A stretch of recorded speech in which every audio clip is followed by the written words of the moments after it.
So just a brief recap of the end of the last one. We had been told, all right, we're going to do this suicide mission. And by the way, you can split up on different ships. And we decided, yeah, that sounds like a great idea. Let's split us all up.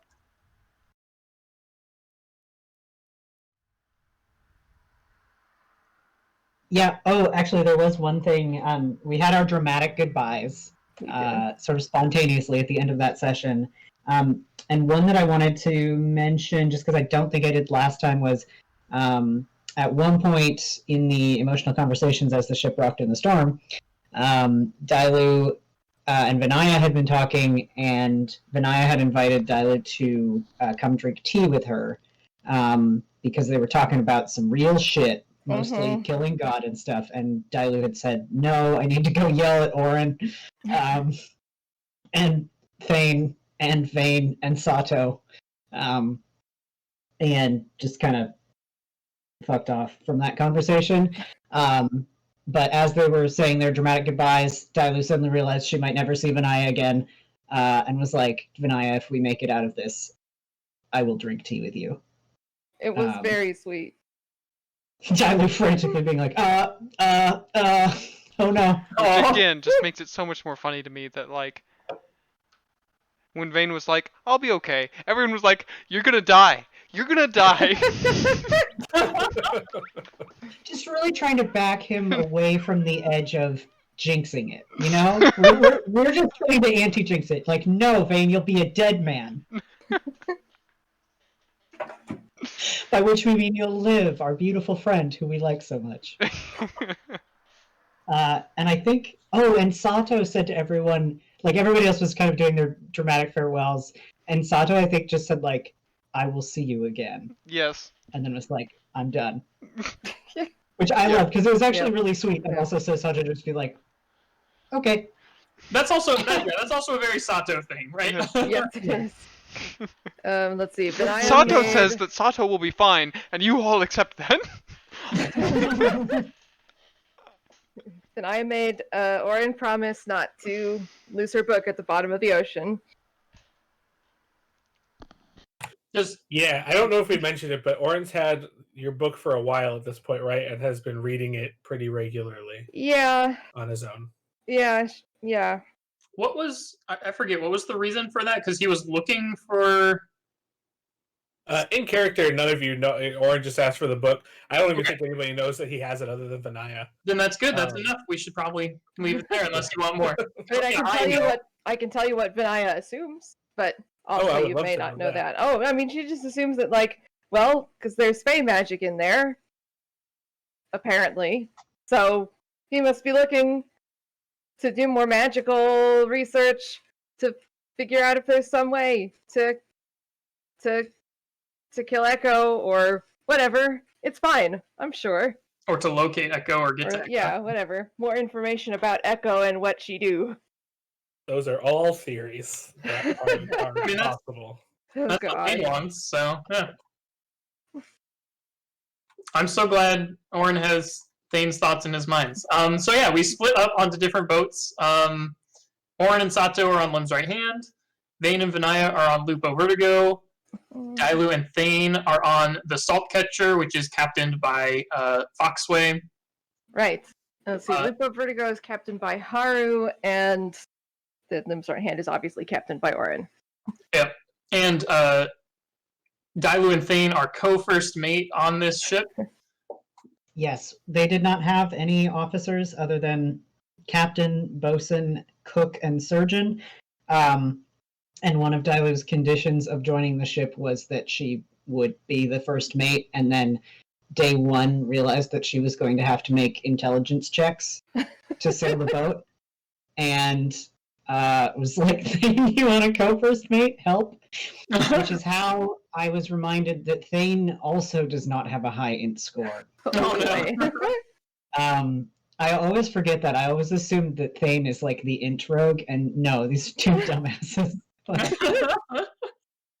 And just to be clear, when you say that Dailu's condition for joining was to be first mate, Dailu was defining that condition as, "I will join if I get to be first mate," not "you can only join Dailu if you are first mate." Yes, yes. Dailu was very insistent on having some level of authority on this ship with which to change its fate. Because I think in the this was in the previous session. At some point, I don't remember if I said this in character or just out of character, that Dailu was under the impression that basically we didn't have the boat that would have been rigged to explode, and that the salt catcher was basically in that category instead of like, that was what they expected the salt catcher to be, was like, this boat is gonna slow down another enemy ship and maybe hurt it a little and then sink, and that's all we expect from the Yeah, salt catcher. I hadn't before known that they made red shirts in ship size, but Yeah. So I don't know about other people, but I definitely didn't get that feeling at this point. Like, I wasn't like, I'm going on the suicide boat. I remember nobody said it, but that was very much in Dailu's mind. And I remember when I said that, I specifically said, like, Captain G seems to think of this as basically the bomb boat. And I remember Jared kind of got a look like,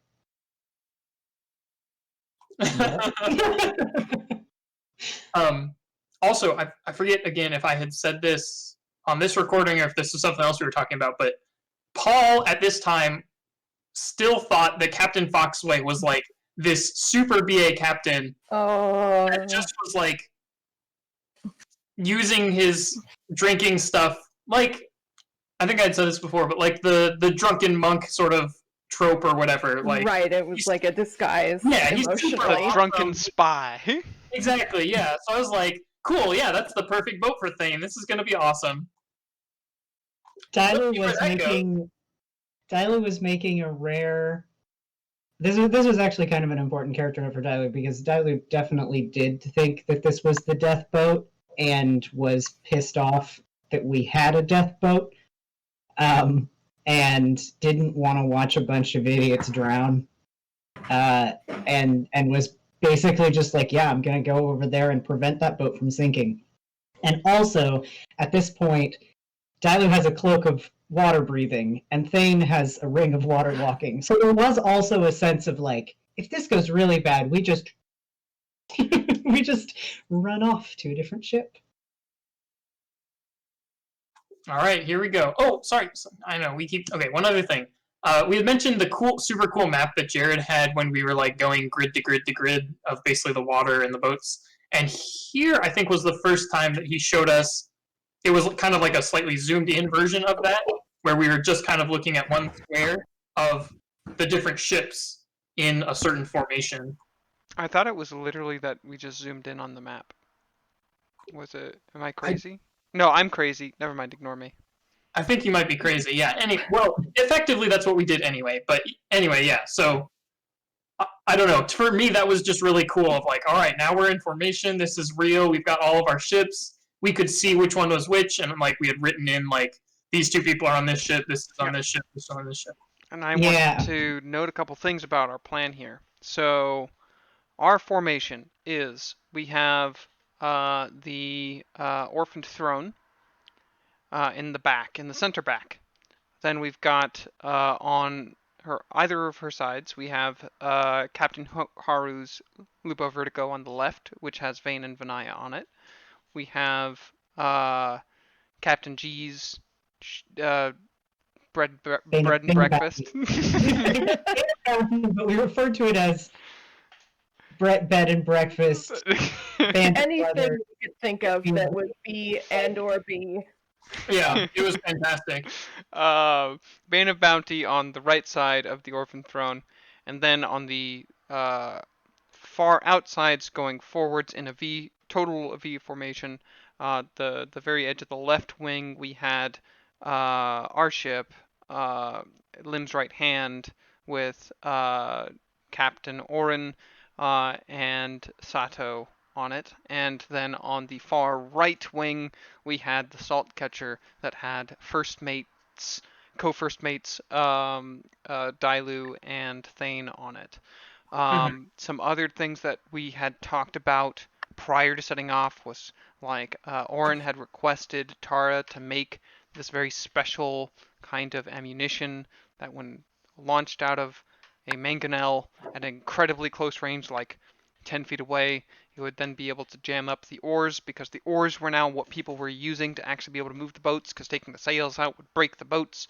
So everyone has their sails completely all the way up so that they don't catch any wind at all, and they're just rowing from place to place. And also, I think we said this last time, but one of the important things of this strategy was that kind of all of our ships are expendable except for the Orphan Throne. The plan was to get the Orphan Throne, which was Marinto's ship, to the Dizzy Mother. So it was kind of like, we're here to like block things, but the important part is the Orphan Throne. Yeah, and it felt very immediately sort of pointed that the ships on the outside of the formation were Lim's right hand, aka our ship, and Toka's salt catcher, aka the party death boat. Party boat. And Party boat. four of our members were on 2 on one, 2 on the other. Like, Yeah. uh-oh. Yeah, it felt very point. That I think was the moment where it really clicked. Like 100% no doubt, the salt catcher is meant to sink. Like, Yeah, I believe right over my head. And Lim's right hand was too. Well, Lim's right hand was from the fleet people we were with. That was their idea. Orin's idea was like, all right, any other ship up front is gonna get fucking shredded. But Lim's right hand, he had made this decision when the whole party was on the boat, but kind of kept it when it was like, well, I'm still here and I can throw fireballs, but like thinking that like Lim's right hand is gonna have the best chance of staying there the longest without having to destroy any of the others. Yep. The last thing to note, I feel like, is the plan of engagement. So the plan for the suicide mission here was, we have these 2 wings of ships. The plan was, if enemy ships, if we encounter them, the wing of ships that is closest to those enemy ships peels off, engages those ships, and tries to hold them there for as long as possible. If they make it out of there, that's great, but and then they'll try to catch up with the Orphan Throne. But in reality, they're planning for worst case scenario, which is that is all they can do, is hold up those ships for as long as possible. Yeah. So the plan of engagement, if we see any hostile ships, is the wing that is closest to those ships should peel off and go towards those ships. Yeah, and everybody else is meant to just keep going, like, do not stop. Which is a great. The fact that this was obviously rough for us as a party, but we did this to Jared also. We really did this to Jared as a logistical challenge. So yeah. We're heading east towards Mekuna. I think you mean west. God dang it. West towards Rodan. West towards Rodan.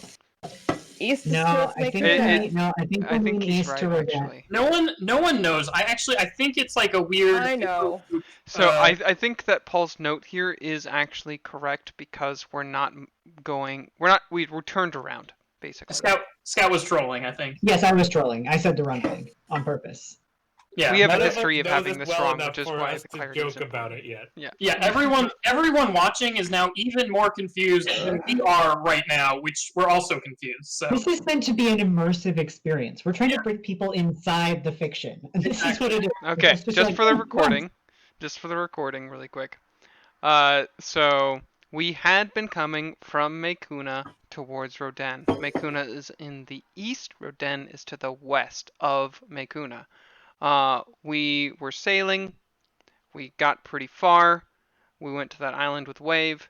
We then started going parallel, basically, to get to Fleet Waters. And now we've curved back a bit towards the east to go deeper towards where we know that the Dizzy Mother, the ship with which we need to beat up in order to gain the throne for Marinto, is. So we are presently going back towards, we've U-turned a bit, but not very far, towards Mekuna, to the east.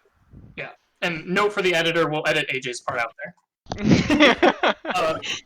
In all seriousness, though, it is really funny to me that you're recording this, and I think your Discord actually shows you flipped, so when you're doing the hands, I'm not even sure if that's going to help. I mean, east and west are. What am I doing east and west to here? Left and right. So anyway, don't watch AJ. Everyone's confused. It's great. I love it. So, I think the paper bird message thing might have happened once before, so I'm going to mention that really quick. The Orphan Throne was sending out messages to the captains of the ships only, using like a magic sort of paper bird that would fly over to the ship and then unfold into a message, and we could send messages back. But the only reason I'm mentioning this in advance is like these were going only to the captains. So the only player ship where we were directly getting that information was Lim's right hand. Toka Saltcatcher and Lupo Vertigo had captains that were not in the party, so they were getting whatever information they got secondhand, and sometimes not at all. Because Foxway, I feel like it's also mentioned up front, is not super jazzed about Dailu's whole vibe. And probably, I think she dragged Thane with her into his low esteem. Foxway used to be jazzed about it. He used to be super jazzed, and then Dailu showed up to be like, actually, when I'm not a drunken idiot, I'm a hard ass. And I have come aboard your ship to make sure it doesn't sink. You're going to have officers. You have me.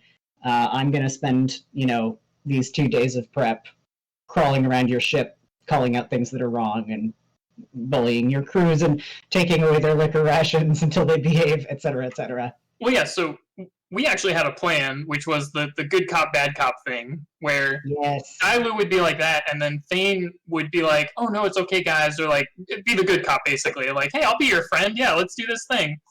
Yeah, just do what the mean other first mate says, and then you can have your liquor rations. Yeah. And right at the beginning of this, I think it was Fox and Dailu kind of had a little bit of a like, where Fox is like, could you just like lay off? We're not really into like working that hard around here, or like the hierarchy. Like we've got kind of a flat organization. We just like to, have a good time, and obviously everything's going great. And Dailu's like, cool. Yes. Sure. And then we set sail. We do. So yeah, the reason you were mentioning the paper bird is that the Lim's right hand, which is Orin and Sato, get a paper bird from the Orphan Throne, which I don't think I even know what it said. Oh, I can look that up real fast, probably. 1 second. It's up to you. It would have been something not actually secret, but like just to us. What's the date of this game again? Sorry. It is 10/24. Not actually secret, but definitely Orin secret. Yeah. It said, Captain of Lim's right hand and brave crew, thank you for the use of your enchanter. This scroll bird was her solution to our communication problems at sea. You may write a response, and I promise it will return to me. No matter how the days ahead turn, I am indebted to you for your aid. May peace return to the waves while we may all see it. Marinto, Queen, and Admiral. Aww. That's super sweet. Yeah. I love her.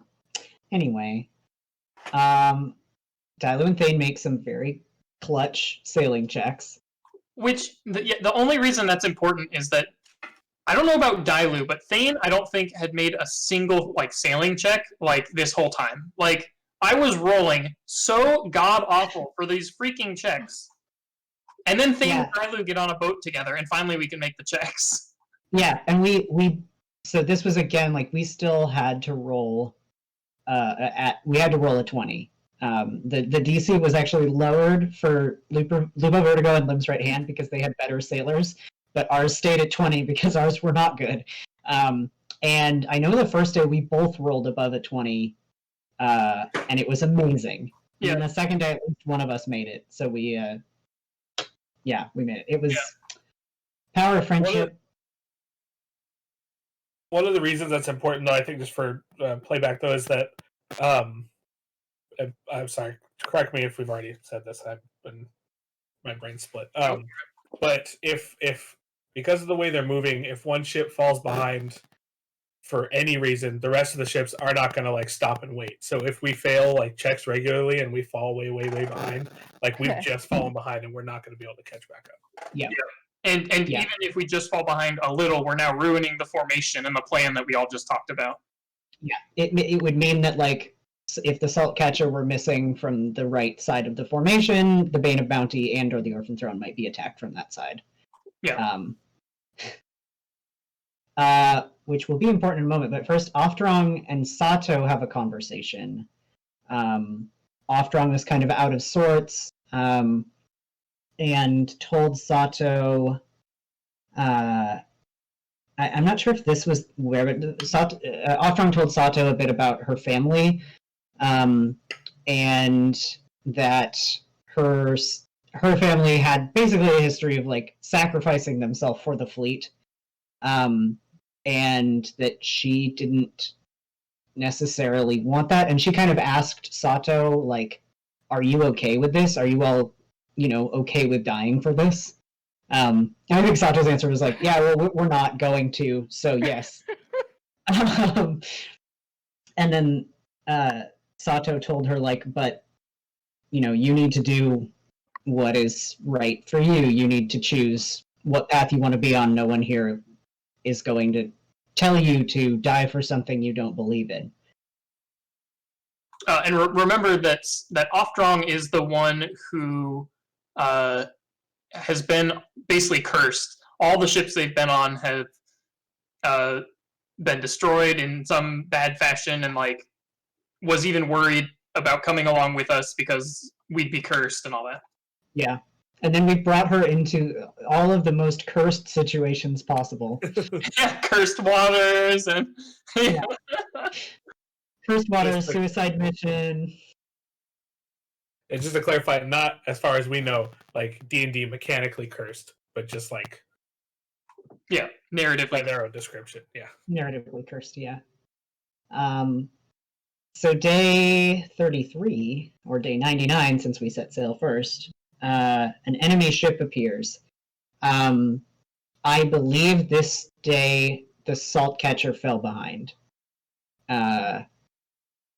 I know there was one of the first encounters we fell behind, and we were able to catch up sort of mid-combat, but we were quite a few rounds of combat behind the rest of the formation.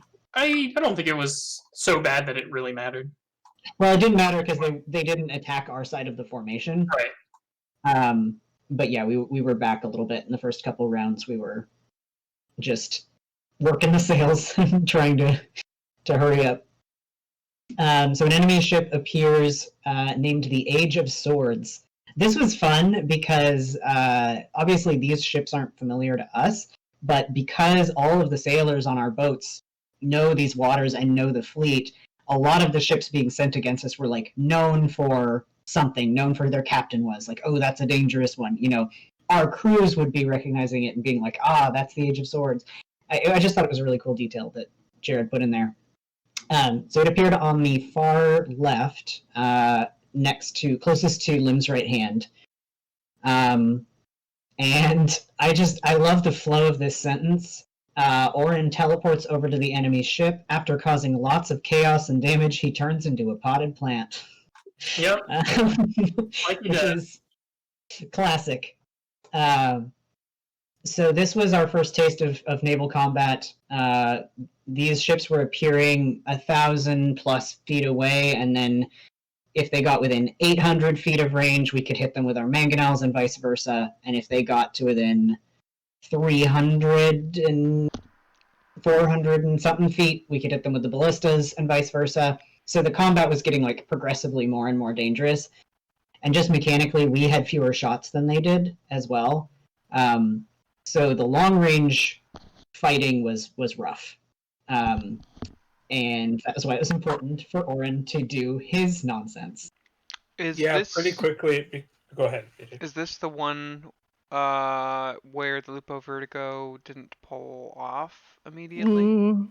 That's That was the next tomorrow. Cool. I've opened my notes. I've got that now. Yeah, Devin, do you want to talk about Oren's nonsense? It just became pretty clear that with me, so usually the way the ship worked is I would use my water vehicle's proficiency to like do steering checks and things, and then like Vinaya or Vane or everybody else would like shoot arrows and would fire off the mangonels and all that shit, but we didn't have any of that. And also we were at disadvantage until we were like within 600 feet, and that was just going to be a lot of damage 200 feet. taken. Even worse. For the one of them is 600, right? Nope. It is. Oh, Mangonel is 800 feet with disadvantage, 200 without disadvantage. The ballista is Wait a minute. 480 feet disadvantage. I totally thought that 600 was the cutoff, or the 600 600 is the 800. cutoff for Who knows? Vane shooting the longbow. Okay. well, either way, I've got it it was right gonna here. be. Ballista's 120, 480, and Mangonel is 200, 800. Okay. That's insane. Yep. Okay, so yeah, it was going to be a long time before things started being like disadvantaged shots, and Ord didn't really want the ship to sink in service of Marinto, and so he made a judgment call and said, he didn't You're say on your anything actually. own. The first time he did it, he just left and was like, the crew knows what to do. And I think I told Sato you're in charge, but I didn't tell anybody else that Sato was in charge.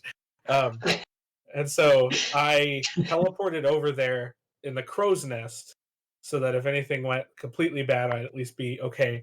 And there was a person up there, and I was like, throw down your weapons or die. And then I rolled a very bad persuasion or intimidation or whatever it was, and he pulled out a sword and was like, I'm going to kill you. And so I just started like climbing down the ladder and flipping him off.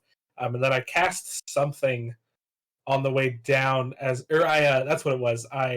I turned on my shield as I went down because I forgot to turn it on before I teleported over there, and I took a hit from the sword. As I was climbing down, he jumped on top of me. I cast some kind of spell down at a bunch of people, probably fireball, and I turned into a potted plant and sat there for a round, and then popped out of it and just kind of slowly walked my way with the shield up through the crew and killed lots of everybody. And Lots of burning below. hands, I think.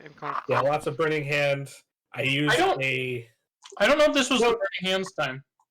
No, this would have been fireball, because burning hands a first level spell, and fireball is a lot bigger of a thing. So fireball and then cone of cold probably also. But I ended up going down below and doing the same thing down there, and there was a moment in here.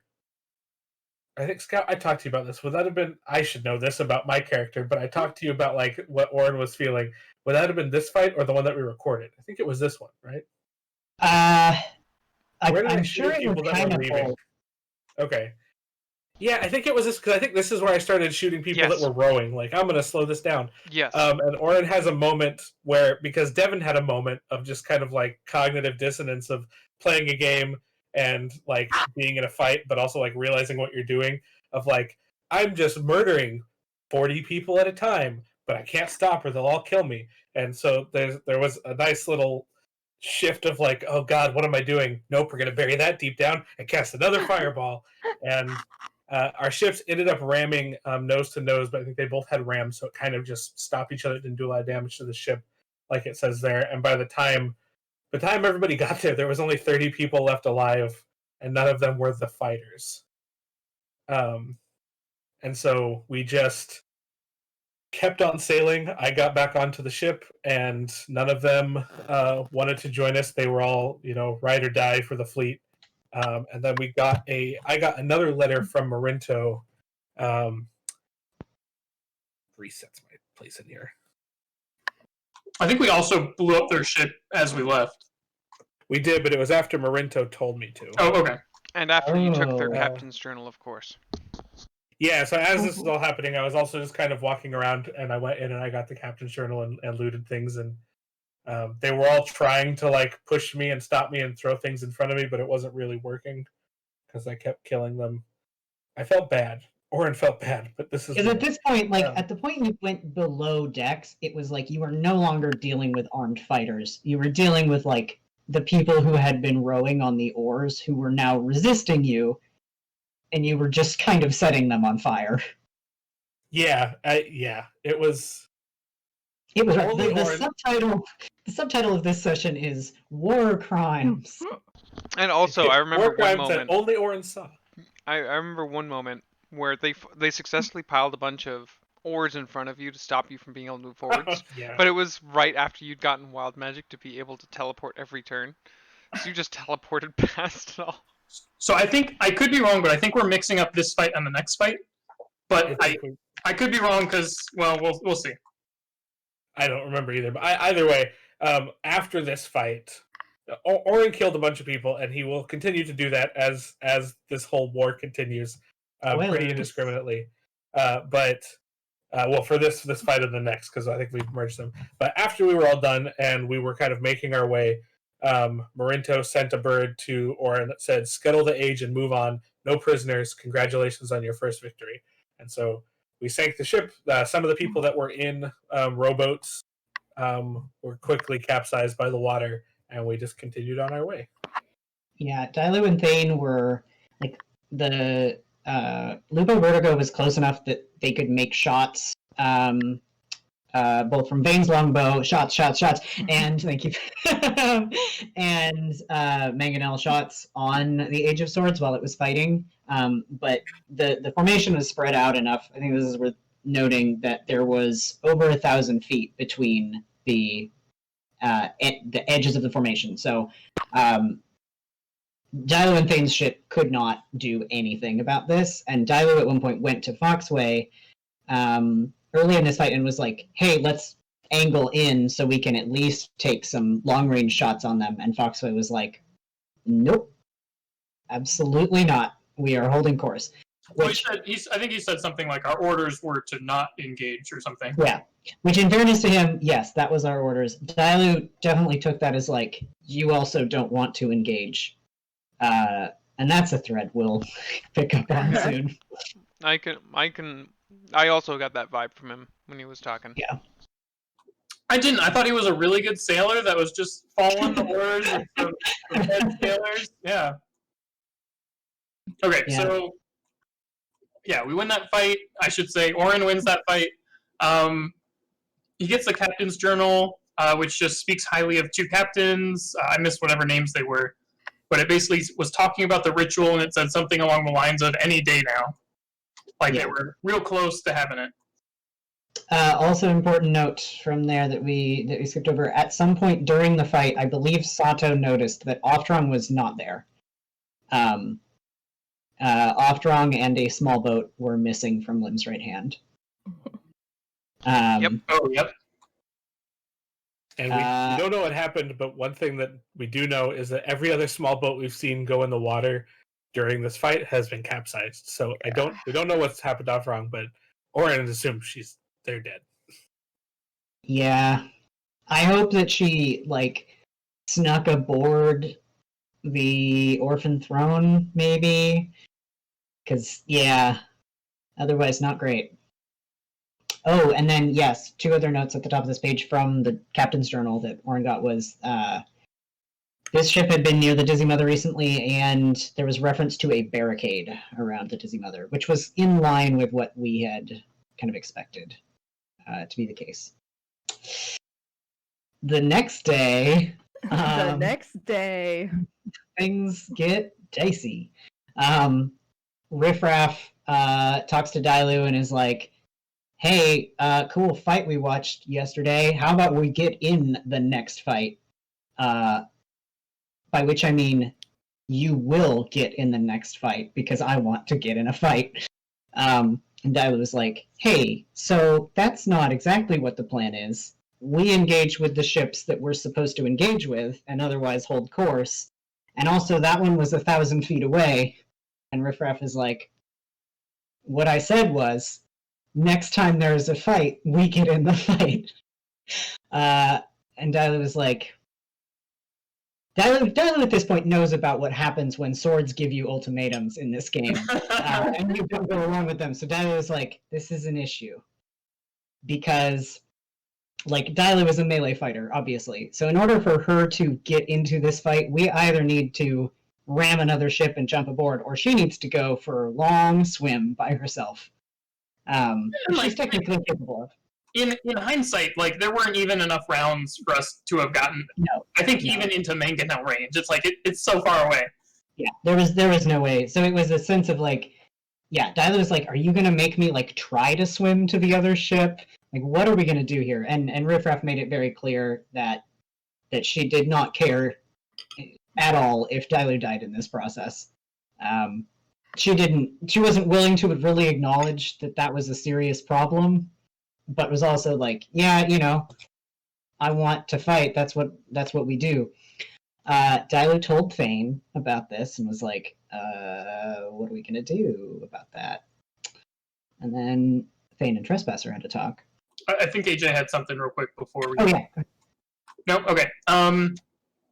So yeah, Trespasser then talks to Thane, and it asks if I was serious about what I told Dailu that.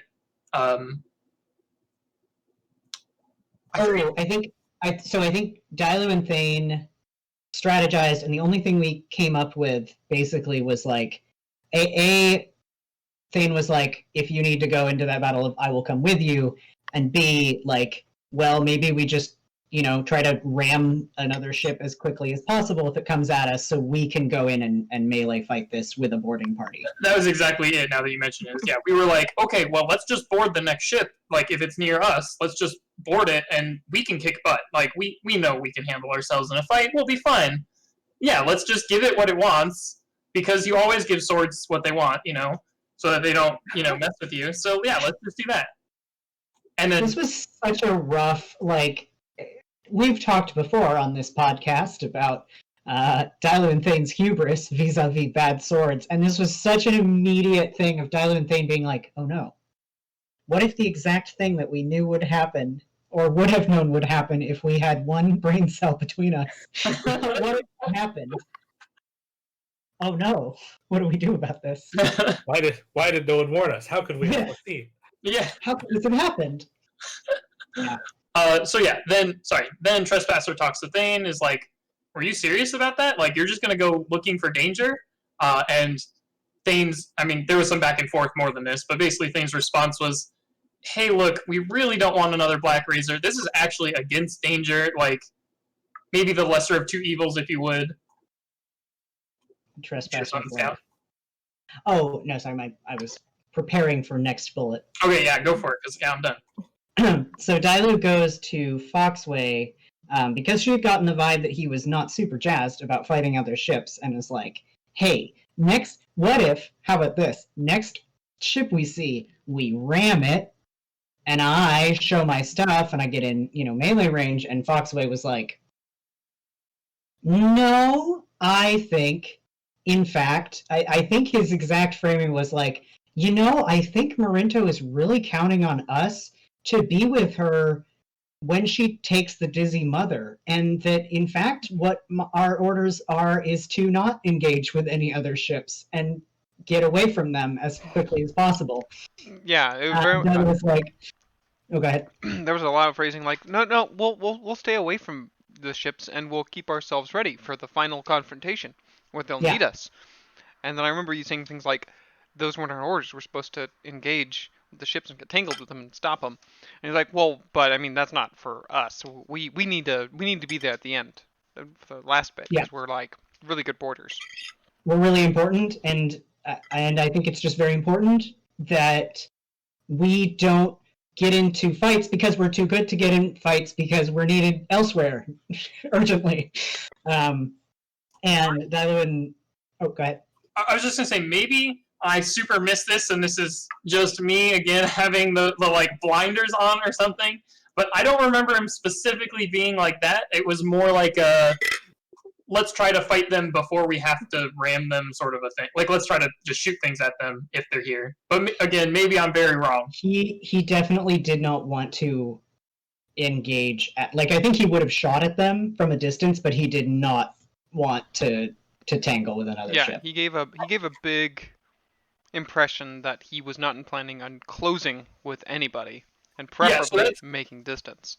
That was the kind of overarching gist that I got, which again, I might be wrong, was, no, we're not going to ram someone. That's silly.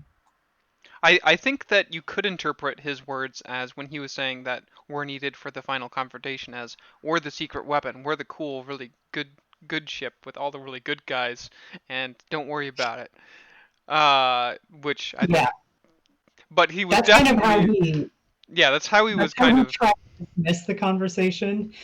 And Dailu kept pushing, and it kept getting more and more like, yeah, but I really don't want to, was the vibe. Yeah.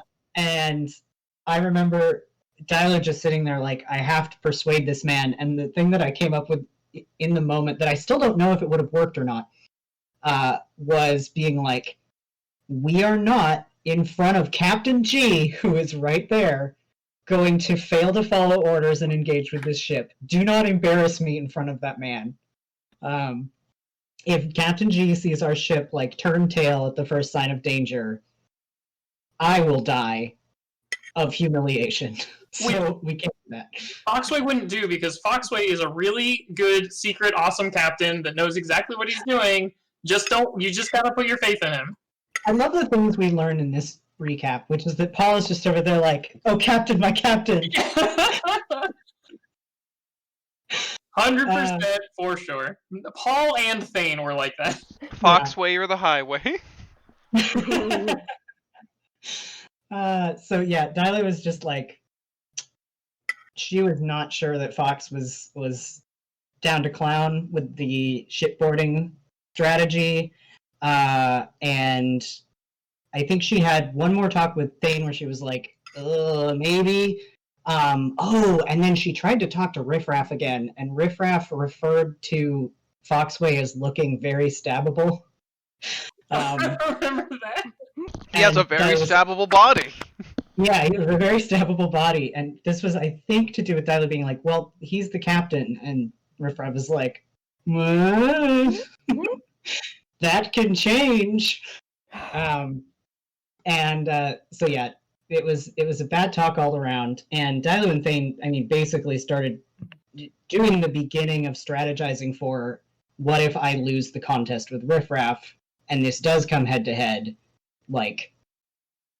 because essentially, this is a ship full of normal people. Thane is the only person who can stop her if Riffraff took over, and even then it would be it would really probably depend on the rolls of the dice there. It depends on if I could stealth or not. Yeah. Exactly. Which I think is part of why we were trying to prep. If Thane's prepared for this fight, he can probably stop Dailu from stabbing Foxway and jumping off the ship into the ocean and swimming away to fight an entire other ship by herself. And partway through this, Dailu's like, okay, I gotta talk to Riffraff. And Dailu tries, they have a long back and forth, and I think this was the point at which Riffraff was like, it became very clear that if this was a situation of making Dailu fight her best friend, Riffraff was super down with that. And mid-sentence, Dailu went, wait, this sucks. This is fucking stupid. And he just was like, okay, and put Riffraff down, which every time we try to put our weapons down, we enter into a contest. And if we lose, we can't let go of the weapon. It doesn't break attunement to do this, but if we ever want to part with these weapons and they don't want us to do that, or vice versa, if they want to be put down and we don't want to put them down, we have to enter a charisma contest with them. And all these weapons are horrifyingly charismatic. And Dailu won this contest by 1 point. And then just sort of looked down at her sword on the deck and went,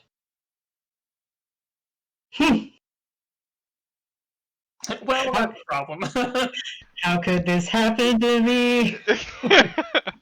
I And remember. then realized she had just put Riffraff down and couldn't pick the sword back up again. And so I just like take off her coat and carefully wrap it around Riffraff and then like take it downstairs. And meanwhile, like immediately after this, another enemy ship shows up on the other side of the formation. So Dylu's like running around being like, where do I hide the sword that now I and Nolan can touch? Yeah, because if someone else picks it up, then they can talk to it and get the power and can be influenced by it. Yeah. So Dylu put Riffraff in a footlocker somewhere that was not locked, and just went off. Oh, yeah, I see. It says here, Riffraff puts... oh my god. Riffraff puts Dylu in a footlocker. Oh no, Dylu! Nobody puts Dylu in a footlocker. It's true. So the ship that shows up is the Ladder to Peace, and it is a galley. I believe this is when the galley showed up. So it is a big bad boat. Yes, it was definitely because this is when the Yep. Yeah. So this is a huge ship that immediately is like, well, that's gonna mess up someone's day. And it was again coming from the left towards Lim's right hand. And then Orin does some nonsense again. Yep, Orin did some nonsense. Captain Haru also did some nonsense, by which I mean decided he was not going to steer us into battle despite that being the plan. And he insisted on waiting for a signal from Orin. Just to jump on that slightly. Basically, Vane and Vinaya, Vane with some prompting from Vinaya, were basically on Captain Haru's case, like, hey, that ship isn't much of a problem if both of us go at it at once. Why are we not going at it? We were like, that you saw what Orin did to the last ship. That ship is gonna get blown to pieces. He's probably on it right now. I don't know if that's exactly what we said, but we were like, and he was cagey about it. Like Yeah. he was really like he was not delivering this with the air of assurance that you've just heard from AJ. Like he was like really tight-lipped. I remember his argument being essentially that he did not believe that we could handle that ship, and that he was basically immediately like, well, Lim's right hand is fucked. That ship is done. The best they can do for it is slow it down enough that it can't catch up with the rest of us. Right, let us. But we have the to rest let of us them get go. away. Yeah. Yeah, they were like, Ladder to Peace has a reputation. There's no way that even together we'll be able to take it out. We just gotta move on. Yeah. And Vane and Vinaya are like, no, you crazy. Oh yeah, we're furious. Vinaya is actively furious and is let's see, takes an additional couple turns trying to yell and verbally convince him to change his mind and steer us into assist. To which Captain Haru says, "We'll go if Orin gives us a signal." Which it's important to note before he said that, Jared said Vinaya made one last plea of like, or not plea, but demand that we need to go over there and fix. And Jared said, "Devin, can you please leave the chat?" Yes. So I muted. Yes, Devin was muted and did not know that Haru was waiting for some kind of signal. A very specific signal. Very specific signal. Yes. Did he tell you at that point what it was? I don't think so. He did. He did. It was essentially like that thing he did yesterday, which was the million The fireballs. big ball of Right. flame, was something to the effect of it communicated as if he casts fireball on this ship. Yep. Yep. I just learned that right now. You guys never told me that it was specifically. We know. Yeah. It was perfect. Like, Like, shh, don't tell him. it was absolutely terrible. Anyway, I'm absolutely furious. So Vinaya prepares to actually throw down, mutiny, kick the shit out of this captain, when suddenly, in the distance, on the Lantern of Peace, an enormous fireball goes off. Yeah, Jared pulled me back in, and I was like, all right. And he's like, it's your turn. I was like, okay, well, I cast Fireball because I need to clear out these enemies. And so... But you...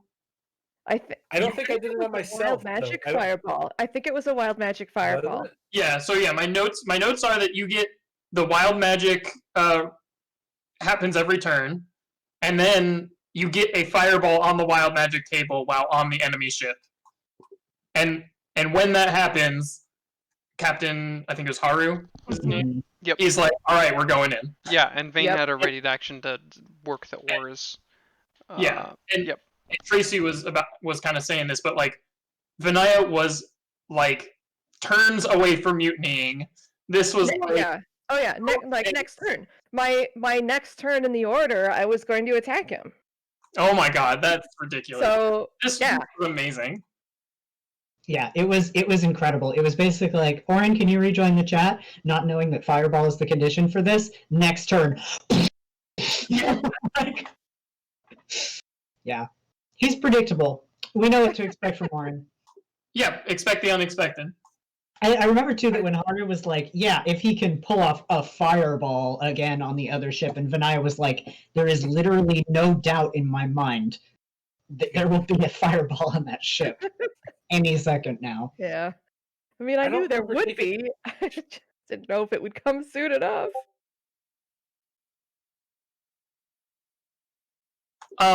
One other thing, this was just a brilliant gameplay sort of thing that I really liked was that, and I don't know if it was intentional or not, but the way Oren was positioned on the boat, the enemy boat, he put up his shield again with wave, which is just again like a big force field around him, like a force box. The way he was positioned, he was blocking, I think it was mangonel shots from hitting the ship that he was the Lim's right hand, which was just brilliant. Whether it was intentional or not, I don't know. But yeah, Jared let me get positioned in a way where they couldn't get to, because I had it set so that things that aren't living can't get through it. I can let objects that are like floor and ceiling and structures through, and so I walked in between the two of them, and because people were wearing clothes, they couldn't get to the mechanisms to actually like make the things function. So we got a few rounds of that. Yeah. So yeah, they were going in. Oren Wild Magic's a unicorn, which is just brilliant. Every time this happens, it makes me so happy. Actually, this one, because of what happens later, what happens here is important. So the reason I Wild Magic it says every minute. So I know what had happened was at this point, these we touched on a little bit earlier. These guys are ready for me as far as like the cube, and were trying to push me off the edge at this point when the unicorn appeared. And so I was getting pushed up against the edge of the ship where I had just reached the railing, but they would be able to tip me over because I'm a light gnome in a box. So I dimension doored away, and in my place, a unicorn was left, and all of them that had positioned themselves were running up to shoved this unicorn instead. And so the unicorn started attacking them as I teleported over to the helm of the ship. And they slaughtered that unicorn. It was rough. Because the fact that unicorn got attacked by them will come up later for other things. So I'm not sure we have it noted. Wasn't this the time where the unicorn actually slaughtered them, or not yet? Yeah. No, this is the unicorn starts attacking them because they run up and push it and shove it, and basically they get its attention and aggro the unicorn because they attack it on accident. I'm sure because we'll have where I was, the unicorn now is. I'm sure we'll have detailed unicorn notes. Oh, that's fair. Yeah, you're right. Okay. I think also, I remember it dying. The crew killed it in a pretty brutal way. I think they killed it with a ballista shot, like from relatively close range. It was nasty. That's okay. Yeah, actually, I think you're right. You're right. Yeah, and so Orin. This is the time that I remember Orin getting the touch everything becomes flames.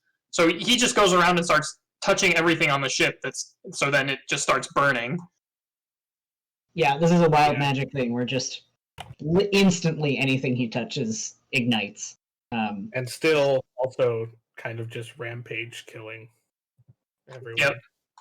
Yep. And then he just wild magic is amazing, and I love it. It makes things so tense because like now next thing he rolls is polymorph on self on the enemy ship. Like, oh, this is gonna go so terribly. But he's got, what is it, luck points or something? I've got luck points and I've got Tides of Chaos, which Tides of Chaos lets me have advantage on a roll.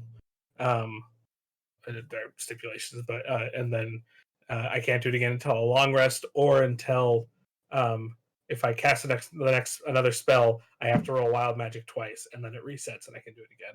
Okay. And then I also have my luck points, which lets me re-roll a bunch of times. But yeah, you use some stuff and save against the polymorph, which was clutch because otherwise you probably would have died. And then I zoomed in here because the next thing that happens. Oh no! We lose our amazing, fantastic navigator Mirage to a ballista bolt, and that was just awful. Yep, there was random chance. I think what Jared described is that she had just happened to like open the hatch to the top deck at just the same moment that a ballista was being fired, and it hit her, and she died. Yeah, this was awful. I remember too. So Jared basically had it so that the ballistas were being aimed at our crew, and he had like a spreadsheet of just like, random, numbers 1 through 40 are random crew members, and then all of the NPC crew members, named crew members, were on the sheet as well. But it was a really low chance of any of them being hit because we only had like 4 or 5 named crew and mostly unnamed crew. And I remember him rolling that number and just like his face falling and him saying like, "I want to take this back," but yeah, we rolled you could see the gears turning. He's like, "Should I take this back? Should I take this back?" I want to take this back. What have I done? This was really sad for a lot of reasons. I mean, we love Mirage, and we've talked a lot about Mirage on this, but also just like of all of our sort of NPC friends, Mirage was one of the ones who was most civilian. Like, Mirage was not a fighter. This was very much the kind of thing that could only have been random chance, wrong place, wrong time, because most of the time Mirage would have been somewhere safe. Yep, and Mirage is also one of our most innocent NPCs. Yeah. Mm-hmm. I remember also right after she got shot in the chest and then kind of slumped over, Sato was the only one on the ship because I was over on the other one. So he went over and kind of laid her back down behind the door and yelled back down there, "Nobody else come up on deck," and slammed the door shut. Yeah. Yep. So we lose some crew members, including Mirage. But then, another ship comes in and attacks the enemy ship from the opposite side. Yeah, the ladder to peace suddenly starts taking fire. Mm-hmm. And it's the witch's curse. It's our original ship, and it's our pirate friends. Our pirate buds. They've come to rescue us. I'm still so touched by this.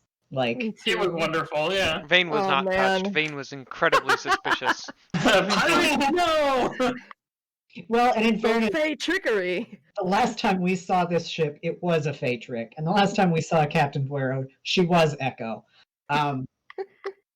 So I understand this from Vane's perspective, but But from not his just for perspective, Fae reasons, also for pirate reasons. Both That's what I'm saying, cases were bad. it's either Fey trickery or it's pirates. Yeah. There's no good option. I don't A care what lose-lose you are. situation. Go away.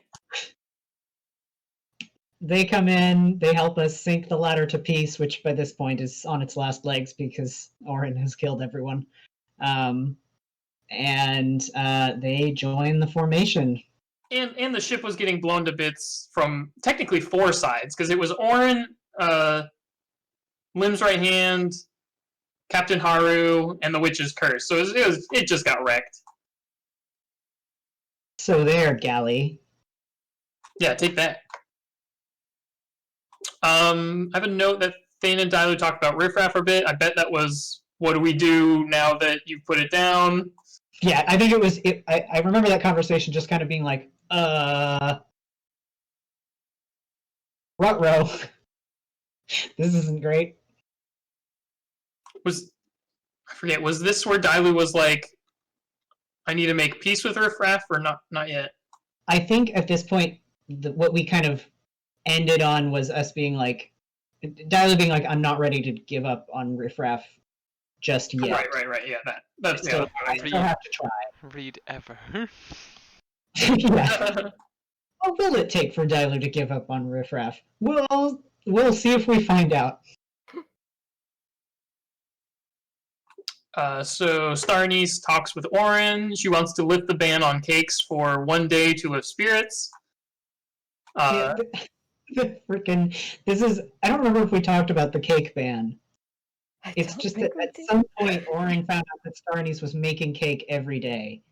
I think, and I was like for it, but then at a certain point, she was like, "We're kind of running out of stuff," and I was like, "Okay, yeah, we don't need cakes. Like, it's okay. Like, we need protein and eggs, and we don't need them to go into cakes. Like, we'll put a pause on that." And so she asked for permission to please make another cake because she was missing it and she wanted to raise spirits.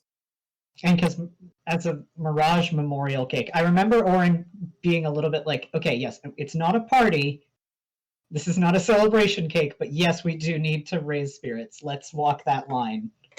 Yeah, make people feel as good as they can at a wake. Yeah. I don't. Shoot. Never mind. I think this is a thing later. So yeah, and then she also wants to make cakes for the Witch's Curse. He said yes. Orin looks over the captain's journal. It says that it mentions that these ships are here to just do damage to us, not necessarily win.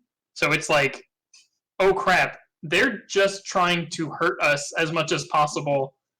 That's dangerous. Yeah. Each and every one of the enemy ships is on a little suicide mission of their own. They are purely just here to try to tear the formation apart before it gets to the Dizzy Mother. Yep.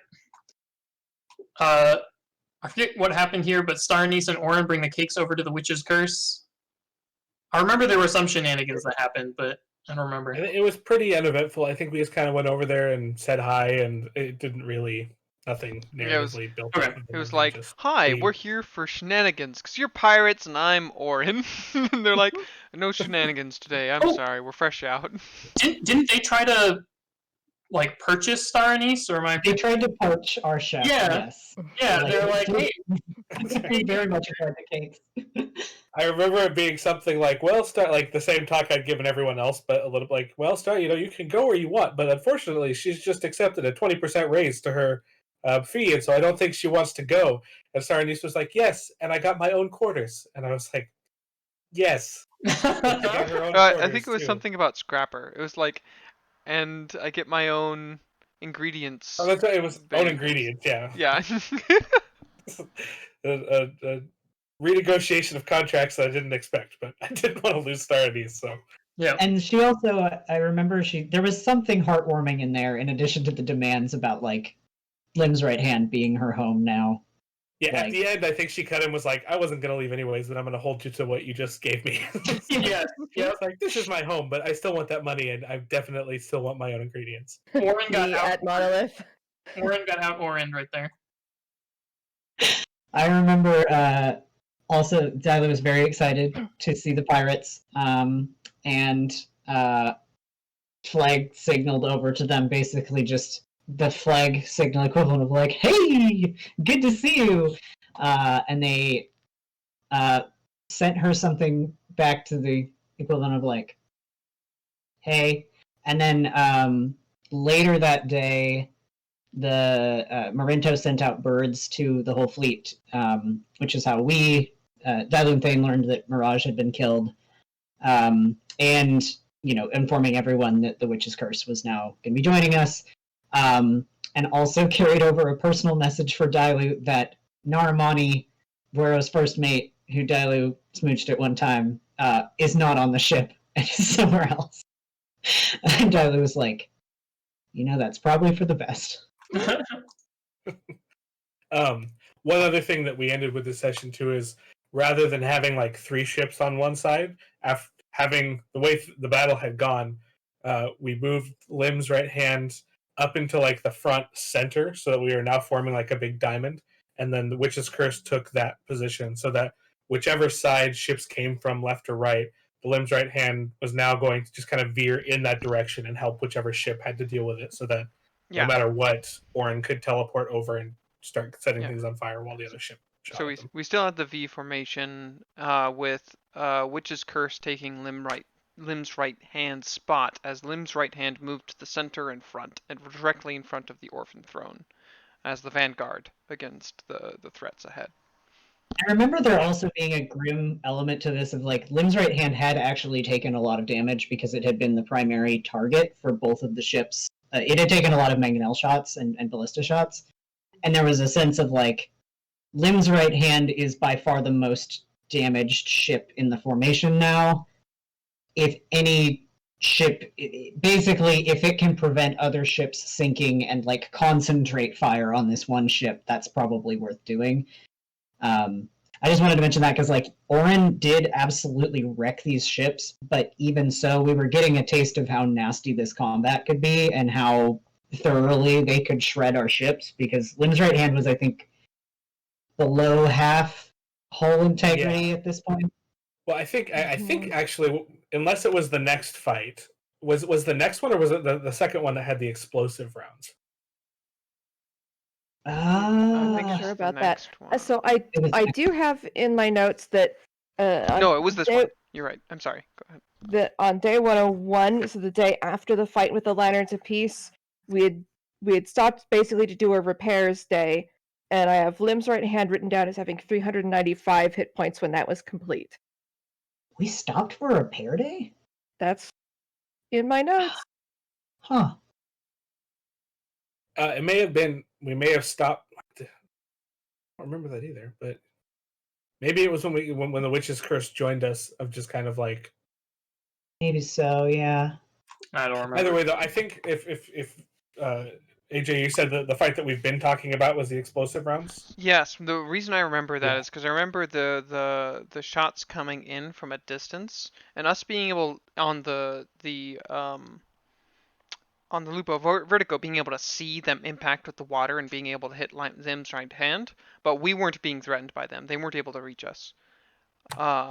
Because we weren't in distance. We were just watching Lim's right hand get pummeled by them.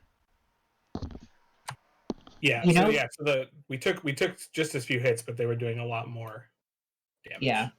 So this actually does make sense, because you took the cakes over to the Witch's Curse in a small boat. And I don't think that would have been possible if we had not been stopped for some reason. Yeah, I think you're right. I think we paused briefly. So the last day of this session, I remember we rolled. Dailu failed the sailing check for the day, which meant we got a consequence. But because it was not a combat day, we got a different consequence, which was that they were super busy all day and kind of lost track of Foxway. And then Dailu went down to her quarters to rest and met Fox poking around and looking kind of like he had lost something and was searching for it. And he said something to her to that effect, that he had felt like something was calling out to him. And Dylan was like, you should repress that feeling and not follow it anymore. Leave. Get out. Big, Stupid. big, huge. Oh god, we're in trouble. Yeah.